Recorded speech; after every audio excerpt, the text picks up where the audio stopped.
For the News and Observer, I'm Dawn Vaughn, your host for this episode of Under the Dome for the week of Monday, April 17th, 2023. I'm here today with my colleague Danielle Battaglia, who's our congressional correspondent, calling in from our nation's capital. Hello, how are you? So Danielle and I live in different states now, but we actually met up recently when I was in Northern Virginia for lunch at District Taco, which, if you're wondering what we talked about, yes, it was North Carolina politics for a whole bunch. And tacos. We talked about the tacos. Or you got a burrito, I guess. Neither topic should surprise anyone. Right. Well, let's talk about DC politics to start, and then we'll talk about latest in the legislature. One of North Carolina's congressional delegation has made national news lately, not for legislation, not for Madison Cawthorn type reasons, but for social media. So, Danielle, who are we talking about, and what's the drama? We're talking about Jeff Jackson. And Jeff Jackson, if we want to start at the beginning, he is a TikTok star now. I don't know if you all have paid attention to this, but he has 1.5 million followers on TikTok and 10.6 million likes. And what kind of pushed him over the edge to get TikTok attention was on March 10th when the Silicon Valley Bank collapsed. He, for whatever reason, at 2 a.m. decided to film a video, which, bless his heart, really broke down what is going on in the banking system and how this collapse happened. And he broke it down to like basic English language where the average person who doesn't understand finance really could understand it. We got 29.1 million views, and a lot of those were like teenagers being like, hey, mom, hey, dad, look at this TikTok of Representative Jackson. And so he got like this new audience from that. Not that he wasn't already getting attention on TikTok, but that kind of pushed it into national attention. And it's been great for him. He's made the Washington Post. He's made every other news outlet. I think he's been on CNN, everywhere else that you can think of. But it did not sit well with all of his colleagues because if we want to talk policy, which we love to do, there is a push to make a national ban across the country to not have TikTok on any American phone. Right now, there are 26 states, including North Carolina, that ban TikTok on government phones, but we're looking to ban it nationwide because the Chinese government could be using it to spy on Americans, is the concern. So Senator Tom Tillis called him out, and I actually have his quote right here. It says, China is one of the biggest geopolitical threats America has ever faced. It's beyond reckless for members of Congress to still be encouraging their constituents to use TikTok, knowing the Chinese Communist Party is mining all their personal data. So there's this push between the Republicans and the Democrats of whether it's safe to use TikTok. And in Representative Jackson's defense, he says he only uses TikTok on a single phone that has no access to anything else, although I'm trying to figure out how he gets the video to that phone because it's the same video on all his social media platforms. But he ended up with an ethics complaint this week from a group called the Foundation for Accountability and Civic Trust, which is shortly called FACTS. That's convenient, isn't it? Isn't it? Somebody told me I've never heard of FACTS before, and that sentence made me laugh. But anyways, it's a dark money organization. It's run by conservatives, and they actually went after both him and Representative Nickel, who represents the 13th Congressional District. I don't think I said Jackson represents the 14th Congressional District. And basically, they're looking to have them investigated because they've been using their campaign profile now as their congressional profile and kind of mixing the two. There's also been some concerns because Representative Jackson has on his account pictures of the House floor that he didn't take. It came from a third party, but that's still against the rules of the House. And with Representative Nickel, he has posted a video of him doing a C-SPAN interview inside the Capitol wearing his congressional pin. Each member gets a pin every session. Both those being inside the Capitol building and also having a pin and also using C-SPAN video is also against rules. And so they're being asked to be investigated by the House Committee on Ethics because of that. So there's a lot of dramas going on. On the state level, it's a when this first came out, Governor Cooper had instituted the ban, and it wasn't really clear like what this means. And so there are limits to the state-owned devices. It's state agencies. You're not supposed to use it on your computer or your phone, but it does not extend to universities. And that was one thing that when we first covered this, I think it was in January when it first came about, and I think it was Sane and Hardister, two Republican House members that had asked Cooper about it. And then he had this order saying that they were going to come up with this plan and not allow it. So there's also legislation, too, which would extend it to a much more blanket ban in the state as far as on state-owned phones and potentially more. So that hasn't passed the General Assembly yet. Probably will at some point. And if Cooper is already generally in support, we'll probably sign it. But again, with the votes, doesn't matter if Cooper supports it or not. All you need are just all the Republicans, if that's who's in the room, or a few Democrats, if not everybody is there. So it seems like TikTok specifically is going to get a lot more scrutiny and rules from all levels of government. I don't know what's going on at the local level, but state and federal for sure. What's Jackson's response to this? What is he saying, other than the fact that he has a burner phone for TikTok, which is interesting? I love that he has a burner phone for TikTok. He feels like he didn't do anything wrong and basically is denying it. I'm trying to remember his exact phrasing, but I think it was basically Tom Tillis doesn't have as many TikTok followers as I do, which is true because Tom Tillis doesn't have TikTok. He does have a spoof account, which cracks me up. Somebody started one on him. But it's just Representative Jackson and Representative Nickel were the only two I could find that actually had TikTok accounts. Also interesting, about the same time Tillis made that statement, TikTok CEO Xiao Chu was in the Capitol testifying before the House Committee on Energy and Commerce about TikTok. And it was very bipartisan. They were all just lobbying attacks on TikTok for what TikTok, the China equivalent, which is Douyin, and ByteDance, which is the parent company, were doing with the software to American phones and technology. And even just me being a reporter sitting there, it made me not exactly want to have TikTok on my phone. It was an interesting meeting to hear. Do you have TikTok on your phone? So I downloaded it to see Jeff Jackson's videos, and then I realized I didn't need it for Jeff Jackson's videos. And after listening to that meeting, I deleted it.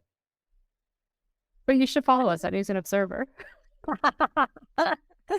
We'll see what happens with the laws and everything, right? That impacts everything. I mean, social media is a useful tool, So we'll. I guess that's the latest on. We could do a TikTok explaining TikTok, really. So I actually thought Jackson's explanation with the banks was kind of a mindset when we write those explainer stories, where you anticipate the questions people are going to ask and come up with the answers. Really, really good at breaking down for the average person what is going on in the federal government, which really irritates me as a reporter because that's my job and he really steps on my toes. But he's so good at it. He does it on his social media platforms. He does it on Reddit. He does it in a newsletter every week. He's got a gift for it. I don't know why he's not a reporter. Well, probably because he's part of the job. Well, I remember in the state Senate, he would usually have somebody record him for things he would use later and emails and that sort of thing.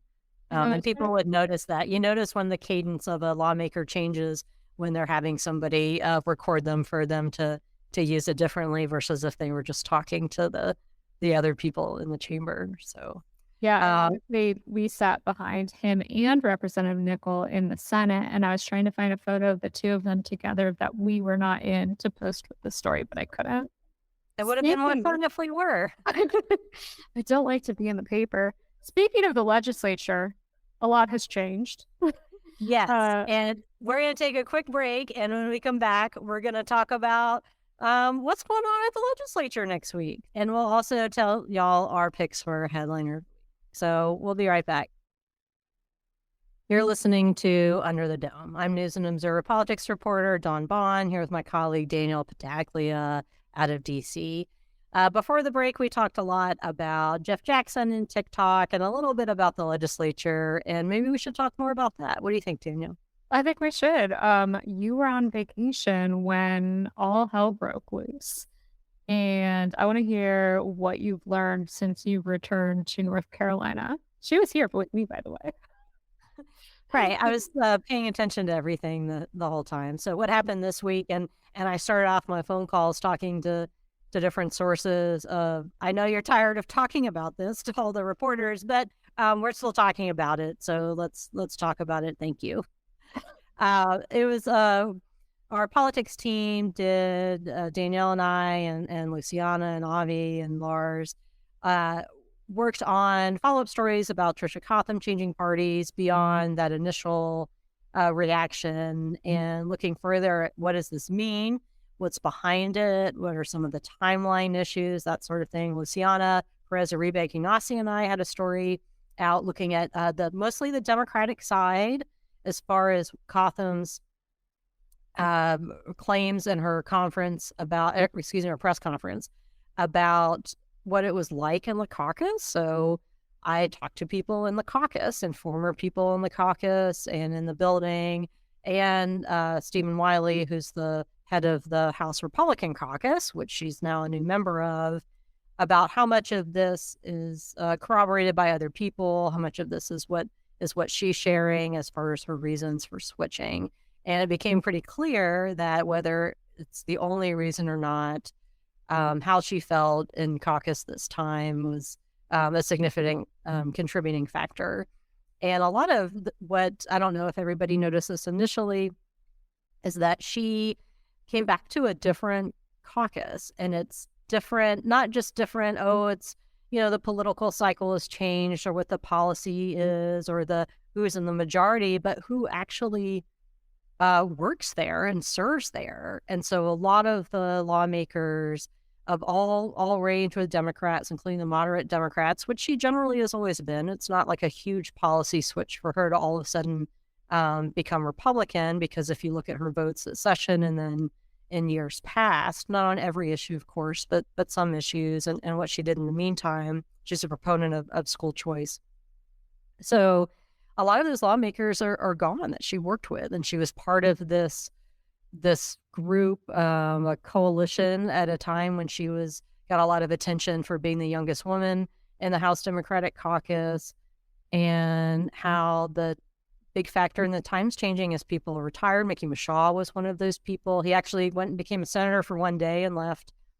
As far as I know, the only House Democrat that's still around is Michael Ray. And Michael Ray gets a lot of attention now, which he clearly does not enjoy, as being one of the swing voters in the caucus. So I was looking more on the Democratic side. I know we also looked more on the Republican side and at money and other things and issues and what this could mean. So that's a bit of what I've been working on. You, of course, can read it at newsobserver.com. Danielle, if you want to talk a little bit about what you found and what people should know, the highlights of that. Sure. I was on the Republican side of this, and we were looking, there's been a lot of rumors, innuendo, trash being said about the Republicans on why Trisha Cotham switched parties. And so my job was kind of to sort through that, see what was true, what wasn't true, what we could find out. And we kind of put together a timeline of how this all came to be. It sounds like she's been unhappy for a while. She came back. We're hearing the whole she's not a freshman, even though she technically is. So she had a mentor over her, and that was frustrating. The party wasn't the same, like you said, as what she was used to. And so things got really frustrating for her. When she missed the veto on the gun bill, people really started attacking her, and it just got to her. And it sounds like from the timeline we've been able to put together, about a week before it started, there was rumblings that she was going to switch. I think I spoke with Jason Payne and John Hardister. They're both House representatives. who are high up in Republican leadership, and they said like Friday was about when they were hearing that it was a possibility, but they weren't even sure that that was a true like rumor.